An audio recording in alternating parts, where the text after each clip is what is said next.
आपका स्वागत है स्कॉलर एलाइट में। जो लोग ये वीडियो पहली बार देख रहे हैं तो उनसे रिक्वेस्ट है कि आप हमारे चैनल को सब्सक्राइब कर लीजिए, देन वीडियोस को देखिए, लाइक कीजिए, कमेंट कीजिए और अपने दोस्तों के साथ उसको ज़रूर बांटिए। मैं ब्रजेश आपको इस पार्ट में बायोलॉजी पार्ट 9 बताने जा रहा हूँ। पार्ट 8 तक वीडियोस ऑलरेडी अपलोडेड हैं तो उनको भी आप देखिए। पार्ट 9 इसके अंतर्गत ही कुछ चीज़ें हम देखेंगे, बहुत ही इंपॉर्टेंट फैक्ट्स को कवर करेंगे जो एग्ज़ाम में पूछे जाते हैं, चाहे वो एसएससी का एग्ज़ाम हो, चाहे कोई भी ऑल अदर एग्ज़ाम हो जहाँ पर साइंस का पोर्शन आता है। जैसे कि कुछ लोग कमेंट कर रहे हैं कि सर कांस्टेबल के लिए साइंस कवर करा दीजिए, तो देखिए ये जो मैं डिटेल पार्ट डालता हूँ इसमें ये हर एग्ज़ाम कवर होता है आपका, चाहे वो कांस्टेबल हो, चाहे एसआई हो, सब इंस्पेक्टर हो, चाहे वो एसएससी हो। जितने भी एग्ज़ाम होते हैं जहाँ पे साइंस आपसे पूछी जाती है वहाँ पे ये कवर होते हैं। तो प्लीज़ आप लोग इन पार्ट को देखिए। बाकी कांस्टेबल, पुलिस, इनके वगैरह अलग से मैं इनके लिए टेस्ट सीरीज़ चालू करने की कोशिश कर रहा हूँ। मेरी टीम इस पे वर्क कर रही है, तो जल्द ही इसके जीके के क्विज़ मैं चालू करूँगा तो वो आप देख पाएंगे। चलिए स्टार्ट करते हैं आज का जो सेशन है हमारा। इसके अंतर्गत हम पढ़ेंगे ज्ञान इंद्रिया यानी कि सेंसेस। ठीक, अब जो है ये 5 होते हैं, 5 ज्ञान इंद्रियाँ होती हैं: त्वचा, आँख, नाक, कान और जिह्वा। यानी कि आपकी हो गई स्किन, आइज़ हो गए, आपके नोज़ हो गए, ईयर्स हो गए और आपके टंग हो गई। ठीक, तो ये 5 हैं, पाँचों को हम डिटेल में देखेंगे क्या कार्य है, कौन से क्वेश्चन पूछे जाते हैं, क्या आपको याद रखना है, क्या आपको याद नहीं रखना है, वो सभी चीज़ों को हम इसमें डिस्कस करेंगे। बात करते हैं हम सबसे पहले त्वचा की यानी कि स्किन की। तो इसे स्पर्श इंद्रिया भी कहते हैं। त्वचा को क्या कहते हैं? स्पर्श इंद्रिया भी कहते हैं। इन्हें स्पर्श ग्राही भी कहा जाता है और ये क्वेश्चन पूछा गया है कि इनमें से किसे स्पर्श ग्राही या स्पर्श ग्राही कहा गया है। तो स्पर्श ग्राही जो है तो सपर्शग्राही, ये जो है त्वचा को कहा जाता है। ये क्वेश्चन पूछा जा चुका है आपके एक बार एग्ज़ाम में, जैसे कि एसएससी, बिहार एसएससी और आपके एसएससी सीजीएल, इन सब में ये क्वेश्चन पूछे जा चुके हैं। अब बात करते हैं स्पर्श के कारण हम वस्तुओं के आकार, मतलब स्पर्श के कारण होगा यहाँ पे, स्पर्श के कारण हम वस्तुओं को आकार, प्रकार, कठोरता, कोमलता का अनुभव कर सकते हैं। यानी किसी चीज़ को अगर आप महसूस छू के देखेंगे तो आपको समझ में आ जाएगा कि वो कठोर है कि मुलायम है, गीला है कि सूखा है, तो हम सिर्फ छू के उसको महसूस करके बता सकते हैं। ठीक है, तो त्वचा में संवेदनाग्राही तंत्रिकाएं होती हैं जो शरीर में असमान रूप से वितरित होती हैं।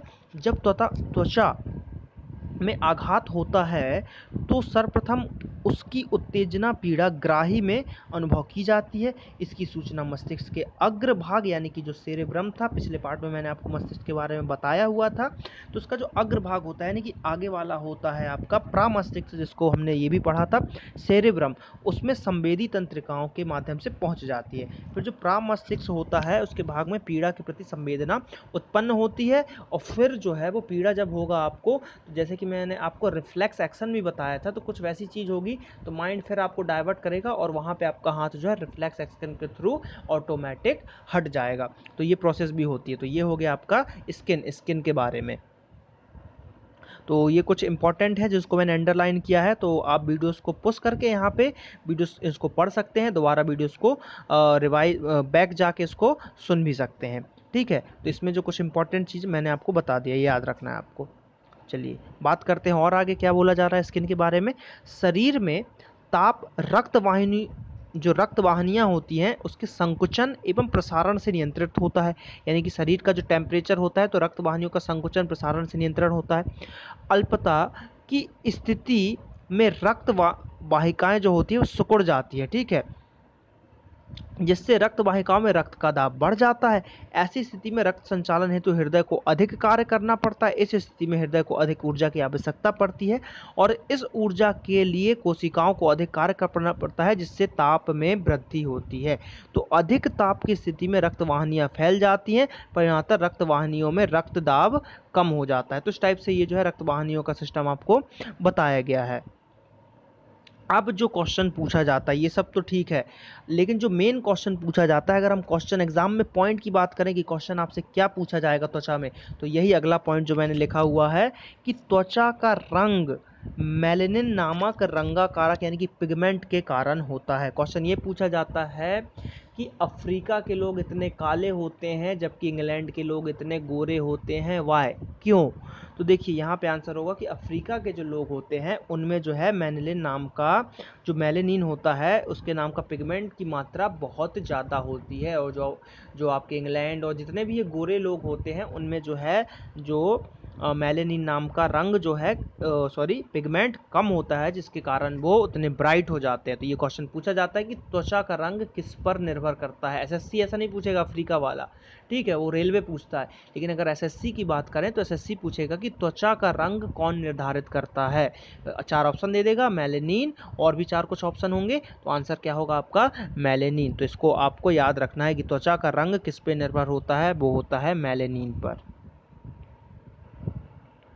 अब बात करते हैं हम सेकंड की, जो है हमारा नेत्र। नेत्र की बात करें तो नेत्र एक संवेदी अंग है जिसके माध्यम से वस्तुओं का दृष्टि ज्ञान होता है, यानी कि नेत्र भी एक संवेदना का कार्य करता है। इससे हम देख सकते हैं, वस्तुओं को देख के ही अंदाज़ा लगा सकते हैं कि ऐसा होगा, ऐसा है, ऐसा हो सकता है और ऐसा ऐसा हो जाएगा।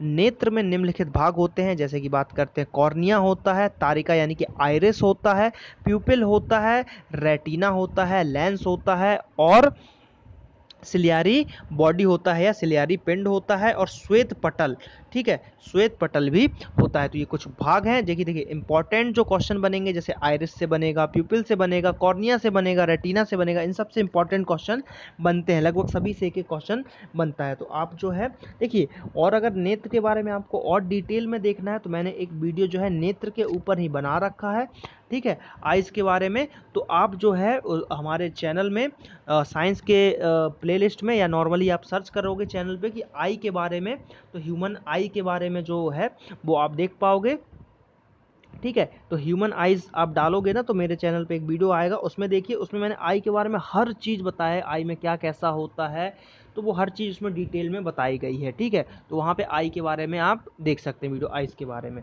ठीक है। चलिए, तो इसको आप डायग्राम देखिए, उसमें और अच्छे से मैंने एक्सप्लेन किया है डायग्राम्स वगैरह को, क्योंकि वो स्पेशली आई के लिए ही वो वीडियो बनाया गया था, आइज़ के लिए बनाया गया था। चलिए बात करते हैं, यहाँ पे हम इंपॉर्टेंट जो चीज़ें देखेंगे वो देखते हैं। चलिए अब कॉर्निया की बात करते हैं, तो कॉर्निया जो है पारदर्शी होता है, जो कि नेत्र गोलक जिसमें पूरा नेत्र स्थित है उसे नेत्र गोलक कहते हैं। अब नेत्र गोलक की ट्यूनिका फ्राइबोसा आकुली की बाह्य परत होता है, तो ये ट्यूनिका फ्राइबोसा आकुली की एक बाह्य परत होता है, और नेत्रदान में कॉर्निया का ही दान किया जाता है। ये क्वेश्चन बनेगा। क्वेश्चन यहाँ से ये पूछा जाता है कि जब कोई व्यक्ति अपना नेत्र दान करता है तो नेत्र का कौन सा हिस्सा ले लिया जाता है डॉक्टरों के द्वारा, तो जो नेत्र का है वो कॉर्निया हिस्सा उससे ले लिया जाता है, ठीक, समझ गए। बात करते हैं हम आइरिस की, जिसको तारिका भी बोलते हैं। तो नेत्र गोलक के आंतरिक भाग ट्यूनिका, वेस्कुलासा, वल्वी आकुली, देखिए ये सब नाम आपको याद नहीं रखना है, इतना टिपिकल आपसे नहीं पूछा जाएगा। जो क्वेश्चन पूछा जाएगा वो मैं आपको बता देता हूँ क्या पूछा जाएगा। लेकिन अगर जो लोग पीएससी वगैरह की तैयारी कर रहे हैं उसमें मान लीजिए आ गया कि आइज ह्यूमन नेत्र के बारे में बताइए, तो उसमें ये सब वर्ड अगर आप यूज़ कर लोगे तो आपका आंसर बहुत ही जो है उभर के आएगा, आपको मार्क्स ज़्यादा मिलने की संभावनाएं रहेंगी, ठीक है।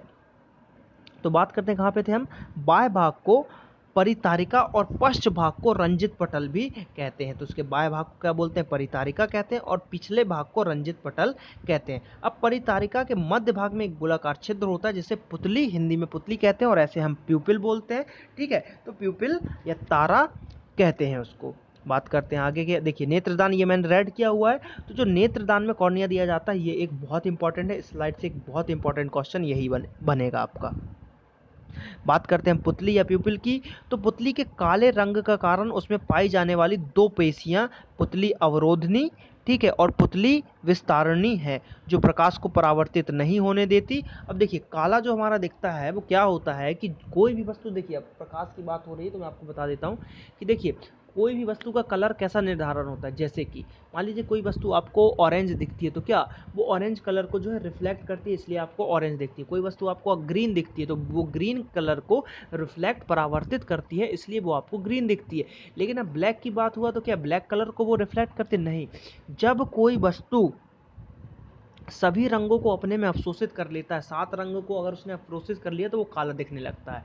तो ये आप चीज़ें याद रखिए। कभी भी ये क्वेश्चन जनरली कोई भी पूछ सकता है कि ये लाल दिख रहा है, तो लाल क्यों दिख रहा है? वो लाल इसलिए दिख रहा है क्योंकि जो लाल प्रकाश आ रहा है उसको वो है परावर्तित कर रहा है, इसलिए वो हमको लाल प्रकाश दिख रहा है। ठीक है, तो जो काला है वो पूरे को अवशोषित कर लेता है, जिसके कारण से वो हमको काला दिखाई देता है। तो आइरिस में भी वही होता है, जो पुतली है, पुतली में भी वही होता है।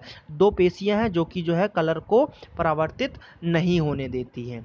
ठीक है, जिसके कारण से वो काला दिखाई देता है। तो ये क्वेश्चन आ सकता है, तो इसको आपको आने वाले समय में ये क्वेश्चन भी पूछे जा सकते हैं, तो इसका आंसर आपको याद रखना होगा। बात करते हैं सिलियरी पिंड की। तो अब सिलियरी पिंड की बात करें तो सिलियरी पिंड जो है लेंस के फोकस को नियंत्रित करता है। यानी कि जो सिलियरी पिंड है, हमारा जो लेंस होता है आइस का, उसके फोकस को नियंत्रित करता है कि कैसे हमारा फोकस होगा।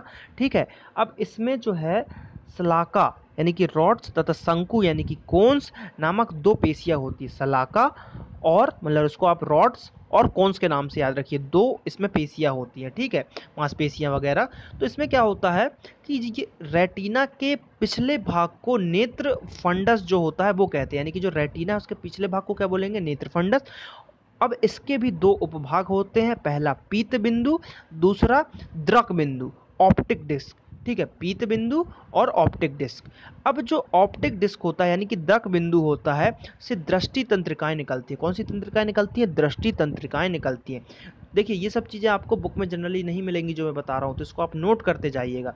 जो प्रतिबिंब की सूचना मस्तिष्क को देता है, आपको इतना तो पता है कि रेटिना पे प्रतिबिंब बनता है, तो अब प्रतिबिंब की सूचना कौन देता है मस्तिष्क को? ये देता है द्रक बिंदु। ठीक है, यानी कि ऑप्टिक डिस्क। देखिए, इसको हम ऐसे याद कर सकते हैं, कोई भी चीज़ हम देखते हैं कितनी जल्दी हमको दिख जाता है, तो ये ऑप्टिकल फाइबर की तरह वर्क कर रहा है ना, लाइट की स्पीड से काम कर रहा है, तो इसलिए इसका नाम हमने रख दिया ऑप्टिक डिस्क। तो ऑप्टिक डिस्क का काम क्या है? ये जो है प्रतिबिंब की सूचना मस्तिष्क को देता है। अब द्रक बिंदु जो है ऑप्टिक डिस्क, और इसको एक और नाम बोलते हैं ब्लाइंड स्पॉट भी बोला जा रहा है। इसको क्या बोला जा रहा है? Blind spot. तो ब्लाइंड स्पॉट पर ही किसी बिंदु का प्रतिबिंब बनता है।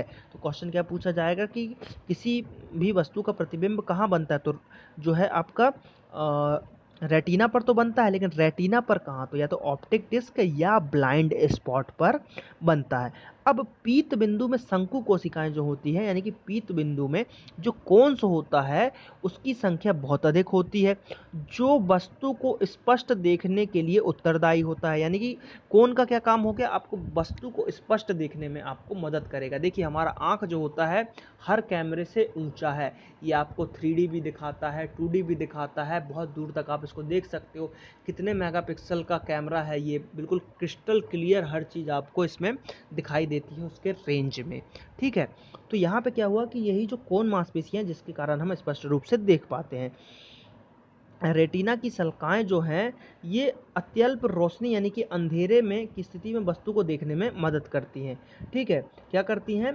जो शलाकाएँ होती हैं यानी कि जो रॉड्स होती है, तो अंधेरे में देखिए, अंधेरे में क्या होता है कि हमारे लेंसेस फैल जाते हैं। आपने देखा होगा अंधेरे में लेंसेस थोड़े फैल जाते हैं। तो ये देखिए, वो लेंसेस क्यों फैलते हैं? वो इसलिए फैलते हैं ताकि ज़्यादा से ज़्यादा रोशनी आपकी आंखों में रेटिना तक पहुंच सके और प्रतिबिंब जो है आपको दिखाई दे सके। तो इस स्थिति में वस्तु को देखने में मदद करती है, जबकि शंकु वस्तु के रंगों के प्रति संवेदनशील होता है। तो क्वेश्चन यहाँ पे ये भी पूछा जा सकता है कि आप जैसे कोई चीज़ देख पा रहे हो, जैसे वो पीले कलर का लाइट रिफ्लेक्ट कर रहा है, तो वो आपको कैसे दिखाई दे रहा है, किसके कारण दिखाई दे रहा है? तो वो आपको दिखाई देगा कोन्स जो होते हैं, कोन्स कोशिकाओं के कारण वो आपको दिखाई देगा। तो इसमें बहुत चीज़ें मैंने इंपॉर्टेंट बताई। तो ये क्वेश्चन अभी इतना डिटेल में आपसे क्वेश्चन नहीं पूछा जाएगा, लेकिन फ्यूचर में जिस प्रकार से कॉम्पिटिशन बढ़ रहा है तो इस प्रकार के क्वेश्चन भी पूछे जा सकते हैं, तो इनको आपको याद रखना है। चलिए बात करते हैं हम। देखिए, जो हमने रेड भाग किया है ये चीज़ें इंपॉर्टेंट है, जो मैंने आपको सामान्य भाषा में समझा दिया है, तो इसको आपको याद रखना है। इन पॉइंटों को आप कॉपी में लिखते जाइए। चलिए बात करते हैं हम आगे कुछ और रेटिना के बारे में। तो रेटिना की कुल कोशिकाओं की संख्या जो है लगभग इतनी होती है। ये कितनी है देखते हैं। इकाई, दहाई, सैकड़ा, हजार, 10,000, लाख, 10 लाख, करोड़, 10 करोड़। कितनी हो गई? 10 करोड़, यानी कि 13 करोड़। ठीक, 13 करोड़ बहुत बड़ी मायने में रखती है। ठीक है, 13 करोड़। ठीक है, तो मैं आशा करता हूँ कि आप लोग भी मेरे सब्सक्राइबर्स जो है बढ़ाते रहेंगे इसी तरह से, तो लगभग ये डिजिट शायद मैं कभी छू पाऊँ, तो लेकिन आप लोगों का साथ मिलेगा तो लगभग इसके आसपास मैं पहुँच जाऊँगा। ठीक है, आप लोगों से उम्मीद है कि आप जल्द ही मुझे गोल्डन बटन दिलवाओगे जैसे कि आपने सिल्वर बटन दिलवाया है। तो 1 मिलियन सब्सक्राइब जल्द से जल्द मेरे चैनल को कीजिए ताकि मैं गोल्ड बटन ले पाऊँ। चलिए बात करते हैं हम तैयारी की। तो 13 करोड़, ठीक है, कितना, 13 करोड़ लगभग कोशिकाएं होती हैं। अब बात करते हैं हम आँख का लेंस, जो कि अब देखिए हाँ ये भी क्वेश्चन आता है कि जो हमारा आँख है वो किस हिसाब से काम करता है, मतलब किस लेंस की तरह काम करता है। ठीक है, तो किस लेंस की तरह काम करता है, तो ये काम करता है उत्तल लेंस की तरह। किसकी तरह, उत्तल लेंस, यानी कि कॉन्वेक्स लेंस की तरह हमारा जो आइस है वो वर्क करता है। तो ये क्वेश्चन भी पूछा जाता है। अब बात करते हैं प्रकाश की तीव्रता। ठीक, प्रकाश की तीव्रता का आँख के नियंत्रण पे आइरिस द्वारा होता है। तो क्वेश्चन यही पूछा जाता है कि आँख में कितनी लाइट आपकी जाए अंदर, कितना उसको प्रकाश चाहिए, प्रकाश कैसे प्रवेश करेगा, वो सब काम किसका होता है, तो वो होता है आइरिस का।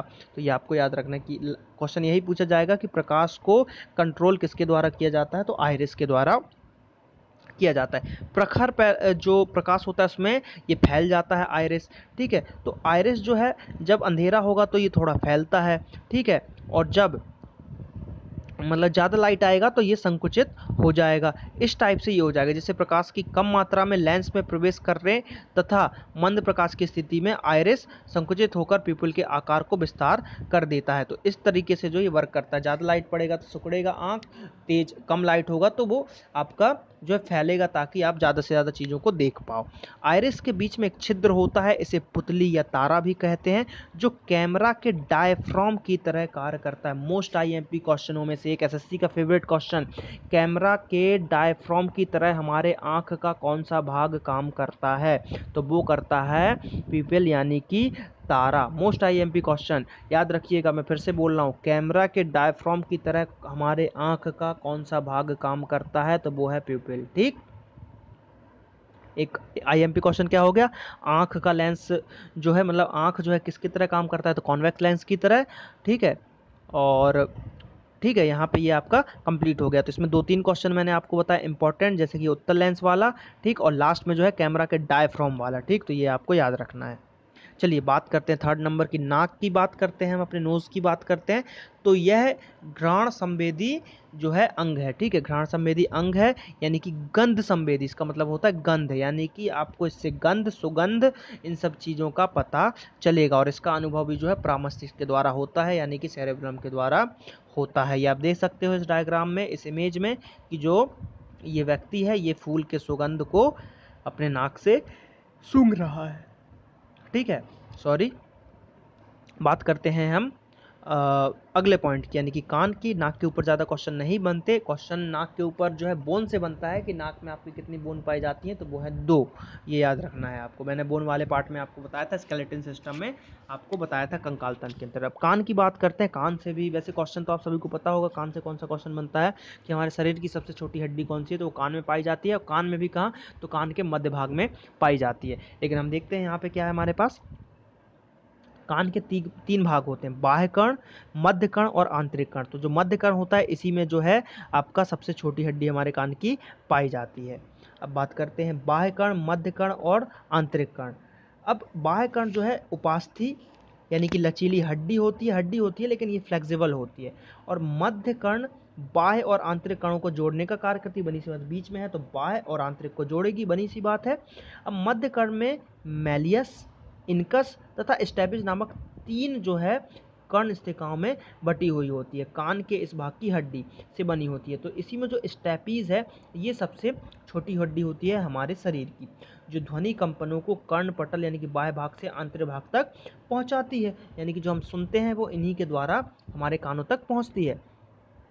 आंतरिक भाग जो होता है, यानी कि आंतरिक कर्ण जो होता है, अर्ध पारदर्शी झिल्ली का बना होता है, जिसे काला गहन भी कहते हैं। ठीक है, जैसे क्या बोलते हैं, काला गहन भी कहते हैं। काला गहन के बाहर 2 छिद्र होते हैं जिन्हें अंडाकार ग्वाक्ष तथा वृत्ताकार ग्वाक्ष कहते हैं। अब अंडाकार और वृत्ताकार, ठीक है, एक गोल होता है और एक थोड़ा अंडाकार होता है।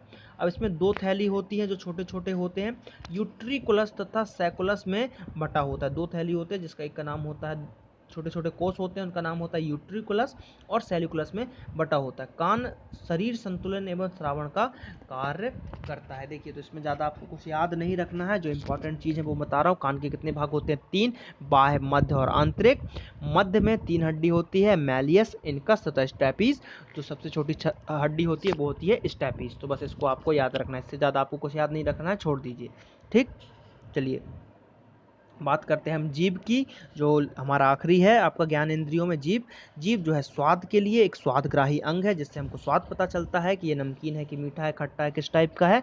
तो जीभा जो है अपने जीभ पर स्वाद कलिकाएं जो होती हैं, टेस्ट बड्स होती हैं, पाई जाती हैं, जिसकी, ठीक है, मतलब किसी वस्तु का स्वाद भी जो है तभी मालूम होता है जब पहले श्लेष्म यानी, ठीक है, भोजन के कणों को घुला देते हैं। घुलित अवस्था में तंत्रिका संवेदी कोशिकाएं उत्तेजित होकर स्वाद के उद्दीपनों को ग्रहण कर लेती हैं और जीभा पर 4 प्रकार के स्वाद का अनुभव होता है, मीठा, तीता, नमकीन और खट्टा। अब देखो, ये मैं आपको बताता हूँ, ठीक, कैसे। ये आपकी जीभ हो गई, ठीक है। तो अब मीठा, खट्टा, तीता कहाँ लगता है? तो देखिए, मीठा जो है आपके यहाँ पे, यहाँ से आप मीठा को वो करते हो, 4 भाग हो गया। देखिए 4 भाग कहाँ कहाँ हो गया? 2, 3, 4, ठीक, ये मीठा भाग हो गया आपका। ये जो है साइड साइड पे, कॉर्नर पे जो है आपको खट्टे का एहसास दिलाएंगे। तीता जो है कड़वाहट और तीतापन आपको यहाँ लगेगा, ठीक, कड़वाहट और मिर्ची का जो स्वाद है, मतलब तीतापन लगता है, कड़वाहट अधिकतर आपको यहाँ लगेगा इस टाइप से, ठीक। और नमकीन भी जो है लगभग आपको यहाँ पे, मतलब पूरे सभी जगह पे आपको जो है महसूस हो जाएगा, ठीक है। तो ये 4 भाग, एक यहाँ होता है, यहाँ होता है, यहाँ होता है, यहाँ होता है। तो क्वेश्चन अधिकतर मीठा और खट्टा के बारे में पूछा जाता है। एक बार कड़वा भी पूछा गया, तो अब इसमें देखिए, जैसे कड़वा नहीं है तो इसका मतलब ये नहीं कि कड़वा स्वाद हमको पसंद नहीं, मतलब वो नहीं होता है। यहाँ पे कड़वा भी होता है, कड़वाहट। तो कड़वाहट जो है हमारे पिछले भाग में आता है, याद रखिएगा, ये क्वेश्चन एसएससी में पूछा जा चुका है। तो कड़वाहट कहाँ आता है? पिछले भाग में। मिठास कहाँ होता है? अगले भाग में। खट्टा कहाँ पे होता है? आपके साइड में होता है। तो ये चीज़ आपको याद रखना है। चलिए, तो यहाँ पे ये हुआ। तो यहाँ पे आपको ज्ञान इंद्रियाँ समाप्त हुई। पार्ट 9 मैंने आपको बता दिया बायोलॉजी का। अब आप लोगों का काम है कि हमारे चैनल को आप सब्सक्राइब कर लीजिए, ठीक है। ये हमारा फेसबुक पेज है www.facebook.com/scholaralite। फेसबुक को भी लाइक कर लीजिए, ठीक है। और यहाँ पे आप नेक्स्ट टॉपिक वीडियो की लिंक देख पाएंगे जल्द ही। और जल्द ही बायोलॉजी का जो है मैं पार्ट 10 लाऊंगा आप लोगों के सामने, तो उसको भी आप देख पाएंगे। ज़्यादा से ज़्यादा वीडियोज़ को लाइक कीजिए, अपने दोस्तों के साथ उसको शेयर कीजिए, कमेंट कीजिए। कोई आपको प्रॉब्लम आती है तो मैं उसका आपको सॉल्यूशन दूंगा। चलिए, मिलते हैं हम अगले पार्ट में। Thank you.